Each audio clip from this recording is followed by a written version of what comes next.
Let's call the meeting to order. Roll call. Ms. Landon. Here. Mrs. Malad. Here. Mrs. Webb. Here. Mr. Browning. Mr. Steininger. Here. Mr. Browning is on virtually, but virtually cannot vote or act, but he is on virtually, so, but he is technically absent. Shall we stand for the Pledge of Allegiance? Allegiance. of the United States of America and to the republic for which it stands, one nation, under God, indivisible, with liberty and justice for all. We need that every month. Okay, thank you, everyone. Let's go back. As we've heard, there's been a change to the agenda, so can we approve the agenda as it's been presented currently? Do I have a motion? So moved. Second. Been moved and seconded. Can you call the roll, please? Mrs. Webb. Yes. Ms. Landon. Yes. Mrs. Malad. Yes. Mr. Steininger. Yay. We need to approve the minutes of the Thursday, October 2nd regular meeting. Have we had a chance to review them? Does anybody have any questions, concerns, or corrections? Hearing none, do I have a motion to approve? So moved. Second. They're having a motion tabled, or here, can we call the motion, please? Mrs. Malad. Yes. Ms. Landon. Yes. Mrs. Webb. Yes. Mr. Steininger. Yay. Okay, next is our board reports in the good of the order. Wendy, would you like to start us out on? Sure. Am I starting off with? Whatever you wish. Pick something.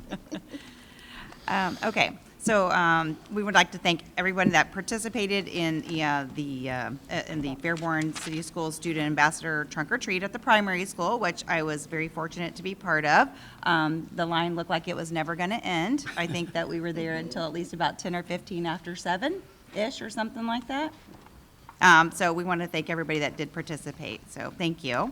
I'd also like to mention the Boys' Choice Fall Fling is this Friday, November 7th, from 7 to 9 p.m. in the Fairborn High School Great Hall. The event's open to the boys and preschool grades, preschool through 5, and their special guests. Tickets can be purchased online under Families on our Fairborn City School website. I'd also like to mention some personal things, personal notes on some things that I have attended over the last month. I'd like to shout out to our girls soccer team for one heck of a game. Last game was amazing. I think a lot of us were in attendance for that. You know, we hated to see Caitlin get hurt, but she did have one heck of a game that night. So congratulations to the whole entire team for a great performance and a great season. And thanks to our coach and our coaches for a great season. Also, the marching band will perform this Saturday at Claremont High School and also at Bands of America in Indy at Lucas Oil Stadium on Thursday, November 13th at 3 o'clock. And also like to give them a shout out for all the hardware that they're bringing home, all their competitions at Springboro and Bellbrook. So congratulations to our marching band. Katie, why don't you go All right. next, and then Stephanie? Okay. Okay, well, I see that we have some people here to do a special welcome to the primary literacy night, so looking forward to hearing more about that from you guys in just a little bit. So we'll do a quick shout out that that's going to be on December 11th from 5:30 to 7:30 p.m., but we're going to get our official welcome here from the real crew in just a minute. And then also want to give our community a heads up that the Little Tykes shop will be open around the Christmas season for a couple Saturdays. So be on the lookout on social media for information about that. I think the first opening will be around the tree lighting. And then a couple Saturdays at the beginning of December for the little ones to come in and shop for family members. So if you're interested in that, please reach out to us and we'll provide more info. It'll be located at 56 South Central. Yes, in the old Blockbuster If video anybody building. remembers Yeah. the old Blockbuster. Okay? Thanks for Stephanie? the ad. Yep. Stephanie? You done? Yep, Okay. go. I was fortunate enough to be at FIS for the first quarter, third grade achievement assembly. Lots of A and B honor roll kids, like a whole bunch. Perfect attendance, Stars Awards. It was really well done. The kids were great, and lots of future students there for the middle school. And speaking of the middle school, we had a very successful book fair 2 weeks ago. It's great to see the kids buy books. They really buy all the junky pens and stuff, but they bought a lot of books this time. And then on the Monday night of the book fair, we had a parent preview night from 2:30 to 5:30, which went really well. Lots of parents came in with their kids, grandparents, teachers. Went very well. Followed up by the next week at the middle school, a book tasting held. Dr. Guy put it all together. All 3 grades participated, and I went to 6th grade. And they sit at the tables and they look at all the books and they write down the ones they want to check out that seem interesting to them, and then they look at another pile. It's very cool. So a lot of good things involving reading and books and good things going on at the middle school. So thank you. Thank you. Continue on, we have a Military Appreciation Week will be celebrated this week in the district, and Veterans Day program will be held at the intermediate school on November 11th, which will be next week, from 9:30 to 10:30. More information at the website. We'd like to congratulate all of the fall athletes for completing a very good season. I think it's been very, very good. Our teams have shown very, very well, I think, and have represented us pretty darn well. And finally, the Culture Night, FIS Culture Night, will be Wednesday, November 19th from 5 to 6:30, and the community is welcome to attend and enjoy samples of food, student, country projects, and community booths. And I just kind of want to say I've had the privilege, I think, of attending nearly all of our football games, and I just want to say we, again, have done a great job this year. I think the students have rose to the occasions, win or lose. I think I've watched us play with pride. And I've had the privilege, or I'd like to go to other football games around the area, high school, and you know what? Makes me appreciate Fairborn High School. And so thank you to everyone who participates in that, and to the parents who put out all sorts of time and energy for that. Thank you, everybody.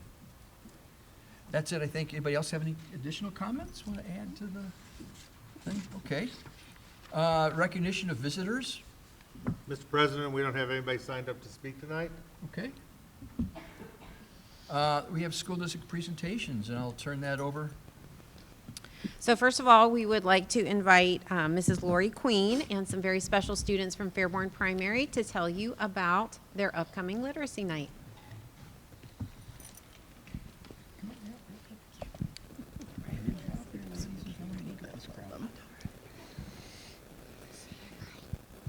Hi, we are students from Fairborn Primary School. My name is McKenna, Charlotte, Julius, Adara.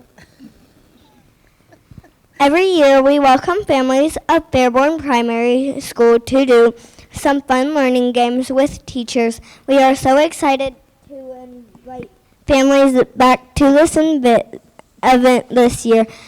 This year, Family Night will be on Thursday, December 11th. It is from 5:30 to 7:30 in the evening. We have lots of fun activities, such as book walk and math game, people reading books to us, word bingo, making books that we can keep, and seeing Olaf and Elsa and the Grinch. We also have a really special guest that we get to meet from the North Pole, Santa. At many of the stations, we get an activity to take home. The teachers are there to talk with our parents about how they can help us at home with take-home activities. Students have the opportunity to win a free book at the book walk and word bingo. And to top it off, we get a cookie from Santa's helpers.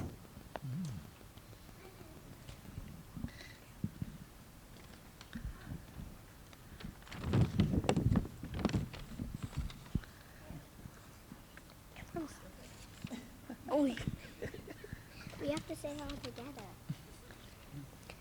We would like to invite you to come join us on December 11th for a great time at our annual family night from 5:30 to 7:30. We hope to see you all there. Thank you very much. What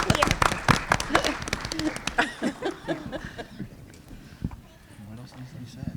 Now, how could you ever want to miss that? That's right. Next, we will invite our athletic director, Mr. Kevin Alexander, to recognize some of the outstanding accomplishments of all of our fall sports teams. Thank you, Mrs. Gayhart. And thank you, everyone, for being here tonight. I want to recognize we had two of our teams are division champions, our tennis team, our girls' tennis team. We also had a couple of individuals that qualified for districts and got to play down at the Lindner Tennis Center down near Kings Island, which is a special thing for them to get to play, but it's also an awesome achievement to make it that far. So congratulations to those two ladies, and Coach Steck he'll come up and talk to you about them and let you know. I want to congratulate Coach Josh Steck back here. If you want to come up, Coach. Coach Steck is the Coaches Association Girls Tennis Coach of the Year. So that's a great honor for Coach Steck.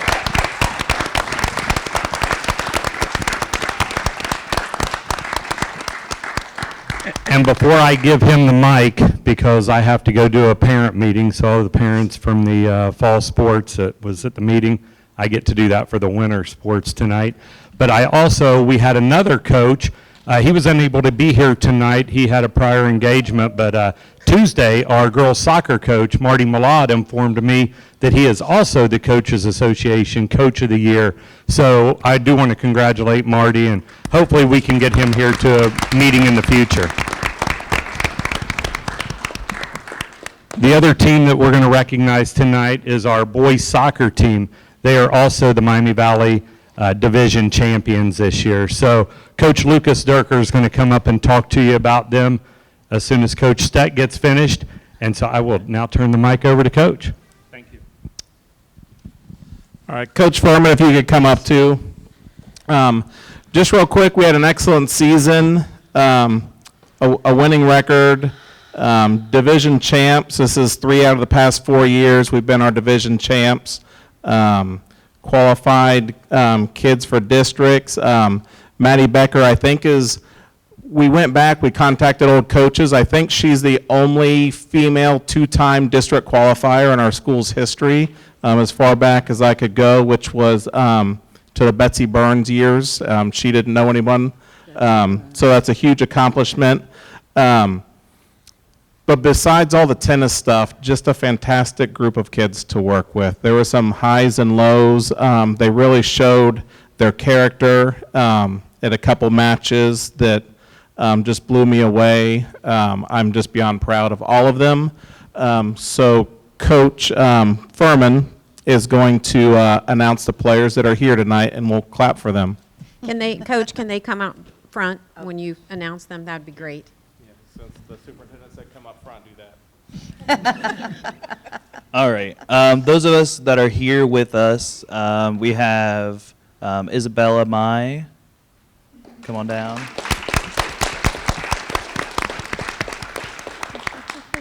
Shelby Smith. Lily Scruggs. Athena Richter.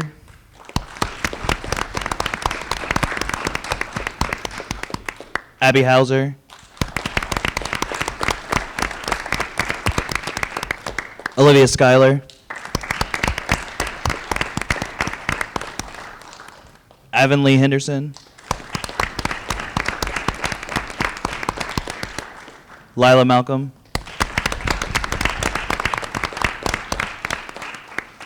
Brindley Ball. Taylor Carroza. Maddie Becker.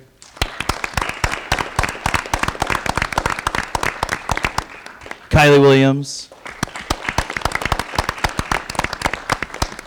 And Keegan Bailey.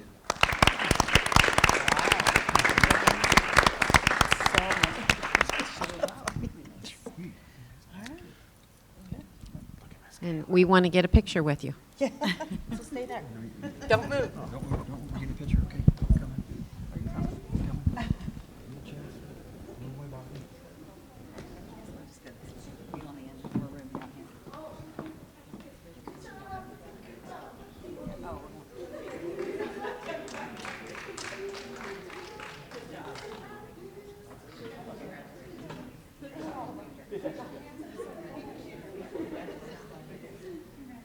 And then we're going to come around behind.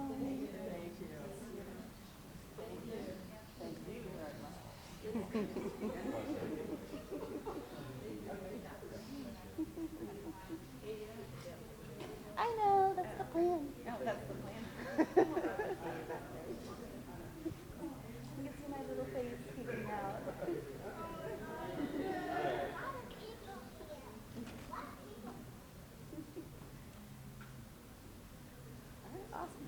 Good job.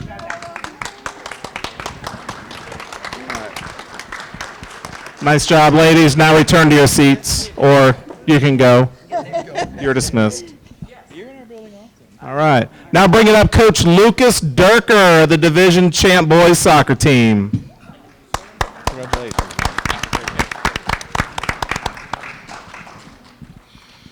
Thank you guys for being here. So our boys soccer team, I also want to recognize Coach Greg Durker and Coach Dominic Durker back there. You guys can come up here and join the party. But we're not. both them made it more than possible to have the successes that we've had the last 2 seasons since I've been here. So 2 years ago, I want to recognize the varsity team, but I also want to recognize our JV team. 2 years ago, we did not have a JV team. The numbers just weren't there. And then 2 years ago, we formed a JV team. They won 1 game last year. This year, they won 5 games. So big improvement on that front. Thanks to Coach Greg Durker. Many of you may recognize him. He was the varsity coach for nine years here. So he is a valuable resource for me to lean on. And for the continued success of the program, the JV team is critical. That said, our varsity team did win the Valley side of the division this year, so I want to give those guys a round of applause.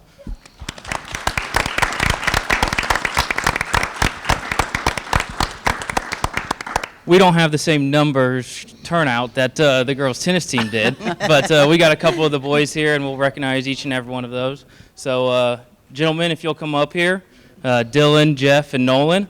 So these 3 guys were 3 of our starters, 2 of our seniors, 1 junior.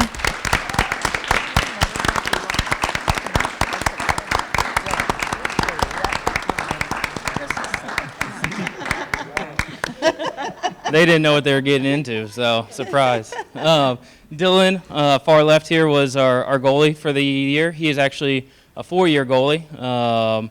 Has been our rock between the goalposts for the last few years. So very valuable resource to the team, 4-year letterman. Nolan is in our midfield, also a 4-year letterman. So very valuable piece, integral to our whole team. And then Jeff helped round out our back line. He was a center back for us this year. Was not a natural defender to start the year, but really found a home for him back there and helped solidify the defense. So great success this year and looking to build on it in the years to come. So with that, Coach Stay Tom, Coach put. Greg, you want to say anything? Just say where we were.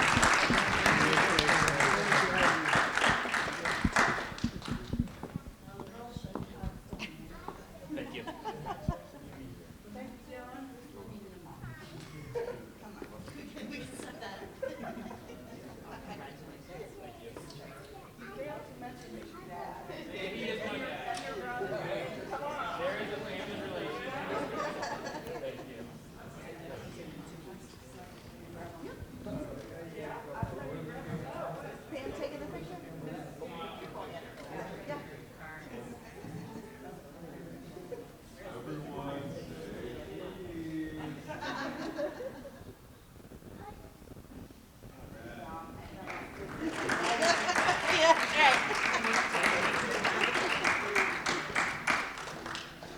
You are welcome to stay for the rest of our meeting.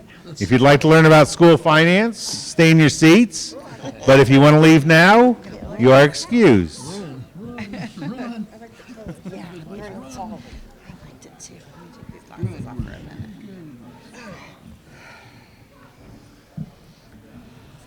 And Mr. Philo has our final presentation. Yeah. Recommended. Yeah.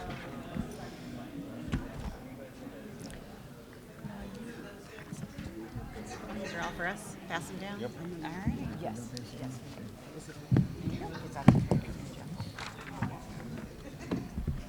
Gracias. You can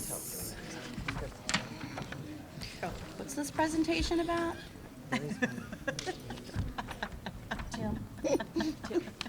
Amy said, I'll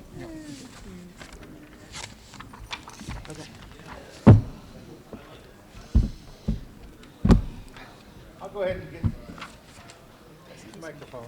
It's not a great one. I'll go ahead and get started here. Yeah. I don't like that one. Is this one better? Try Sounds it. a little better? Say it again. Right.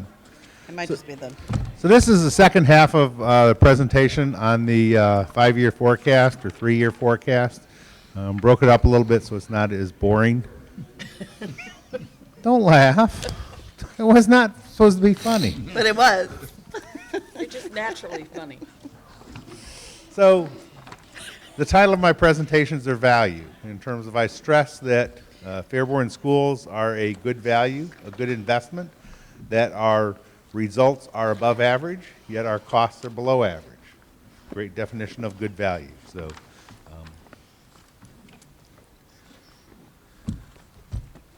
we went through that portion last month.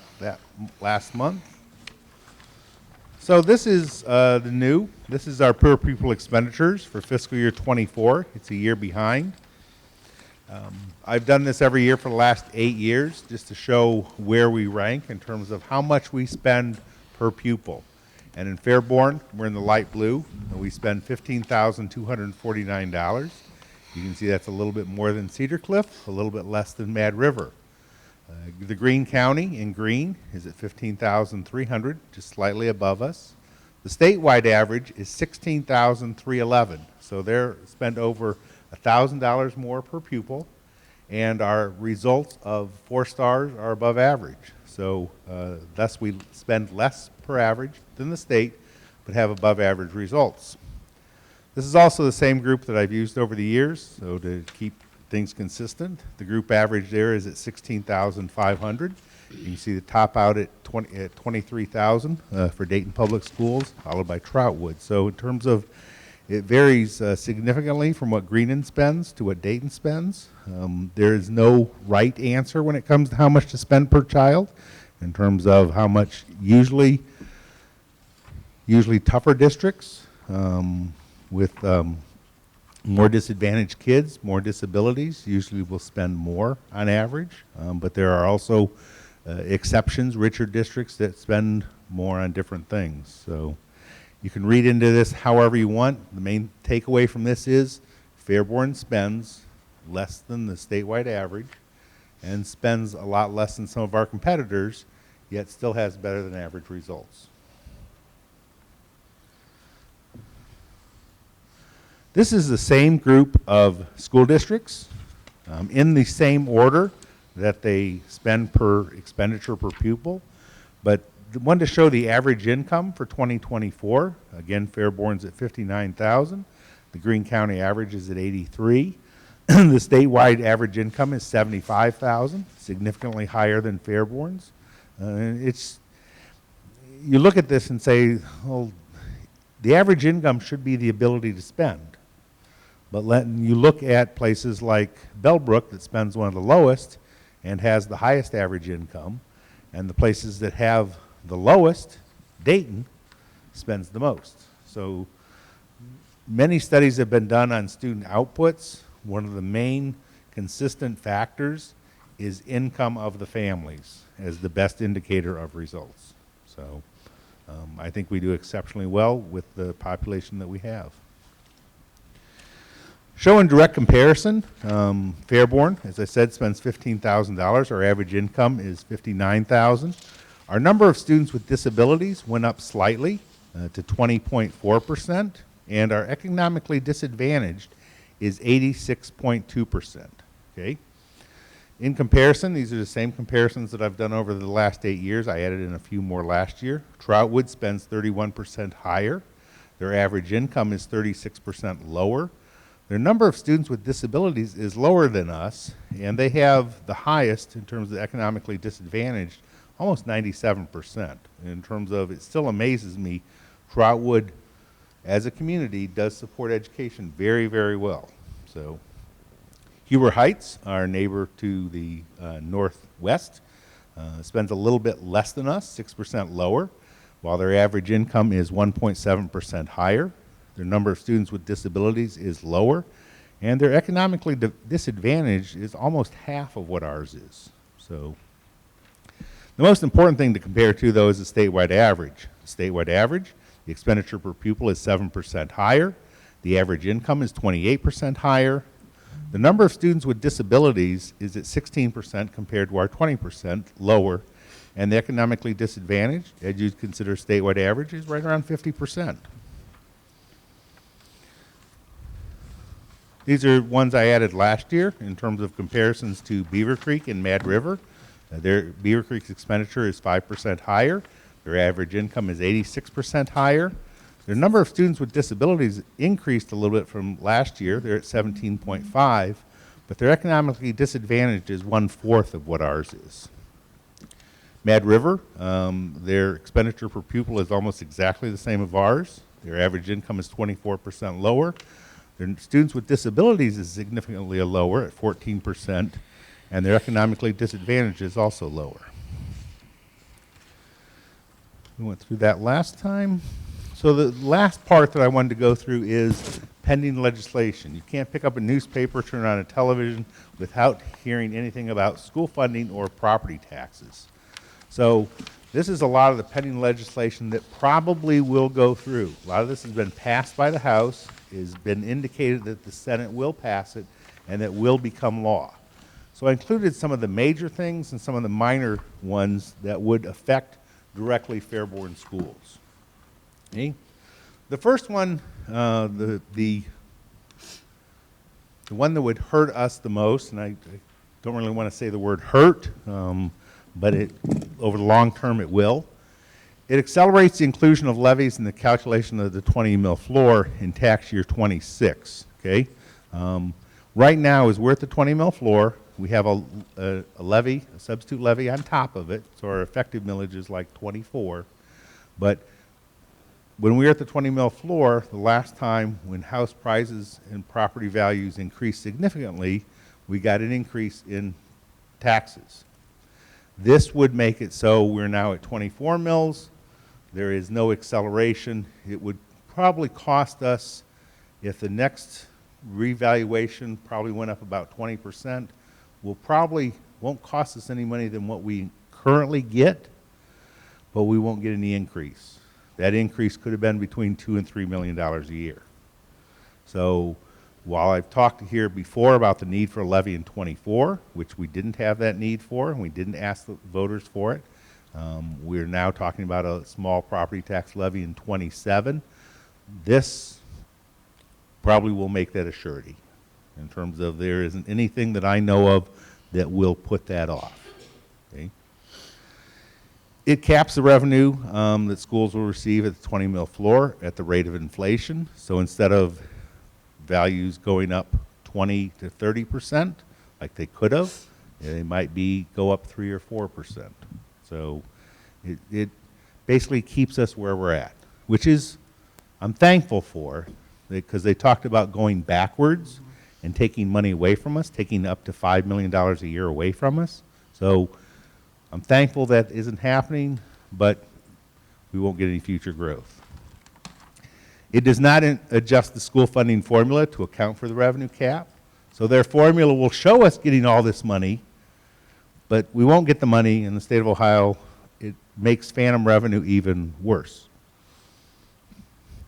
It caps the inside millage revenue that schools and local governments receive in terms of, so we used to get whatever inside millage went up, we'd get the full thing of it. They're capping that as well, so.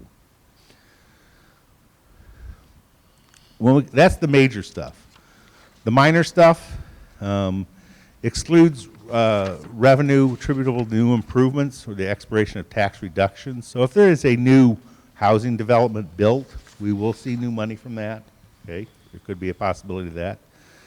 They're talking about the county budget commission can reduce levies. They've always had that power. They've never utilized it much in the last 50 years. Now, already some county budget commissions have already utilized it.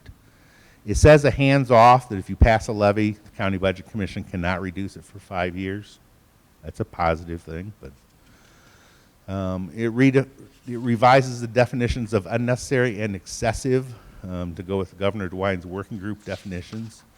It requires the county budget commission to hold a hearing prior to reducing a levy. So if they talk about reducing a Fairborn levy, we have the opportunity to have a public hearing. They can't just do it and not inform us. So that's good.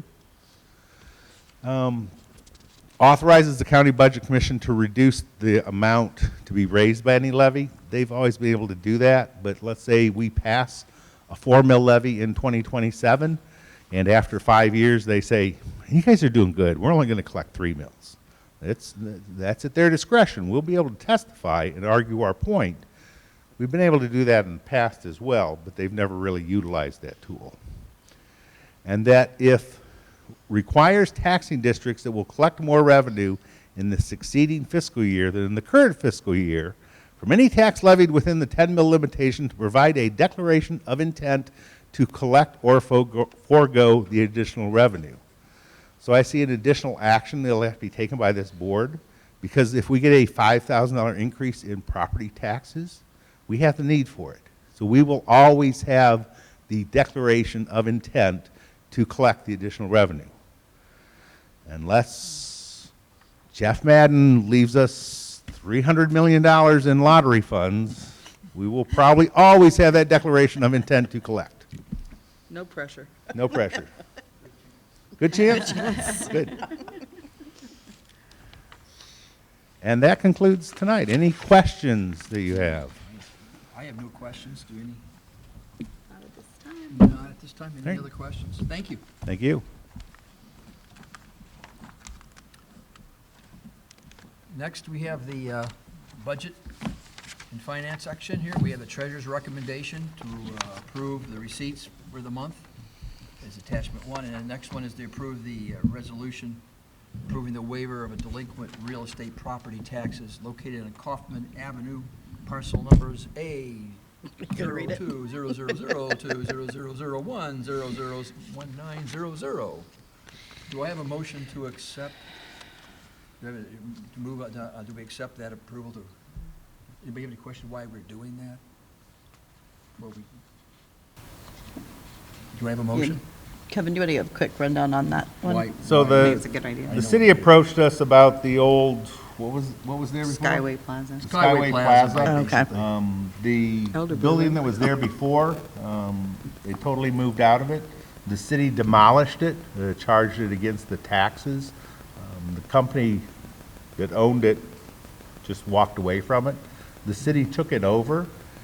They are now looking to sell it to a potential builder that will build a place that could bring in more revenue. As a condition of the sale, they're asking to waive all the delinquent taxes on the property, also to waive the demolition costs. The city spent over $500,000 in demolition costs. I think our delinquent taxes are roughly right around $40,000, $50,000. Okay. They would not be able to sell the property. Someone doesn't want to assume those debts already. Right, would right, make right. it profitable, so. So makes us good neighbors, too. Makes us good Just help neighbors, them and out. also we will have something that will bring in future property tax and future income tax. Right. Thank you for explaining. Yep. All right, so moved. Is there a second? Second, Call the roll. Mrs. Malad, Yes. Mrs. Webb, yes. Ms. Landon, Yes. Mr. Steininger. I'm going to abstain. I had previous actions with this property as part of city council. Okay. So I'm gonna, just clarity, I won't vote. So we have 3 ayes, no Yep. nays, therefore it passes. Administrative reports, starting on the next section. Is there anything here that we need to, do we have any? No. do I have anything I spotted? do. I have a couple. Just remember that we're excluding number C from this one, yeah. as we did in the Yeah. amendment. But Stephanie has an ad. Just want to say, number 6, we have 2 Fairborn young men returning to coach, Bronson Marlette and Brandon Lilly. Welcome them back, glad they're here. Both played a lot of games here, so it's good to see them on the agenda. That's all. Any others? I didn't see any call-outs for retirements either. No. Okay. Then I take a motion that we approve the So report. moved. So moved. It's been moved Second, and seconded. Call the roll. Ms. Landon, Yes. Mrs. Webb, yes. Mrs. Malad, Yes. Mr. Steininger. Yay. Passes. Wendy, you want to do the donations? Sure. Sorry, I had to skip paper. Roll and function. Yep. Fairborn City Schools Board of Education would like to gratefully acknowledge the following gifts and donations. Julie Chun, $75 for the Ron McDermott Scholarship Fund in memory of Tom Massey and Phil DeDorlery. I said that right. Michael Mayer, $1,000 for the Turf Fund. Papa John's Pizza, 10 pizzas for the staff at Fairborn Middle School. Lori Reed, $50 for the Ron McDermott Scholarship Fund in memory of Larry and Patty Reed. Thank you for all your generous gifts and donations. Thank you. Next, we have work session. Yep. We anticipate going into a short work session, and after that, to an executive session. The only action we see after the executive session will be to adjourn from executive session and to adjourn. No other further action is anticipated this evening. Take a short 5-minute break. Very short, Kevin, very short.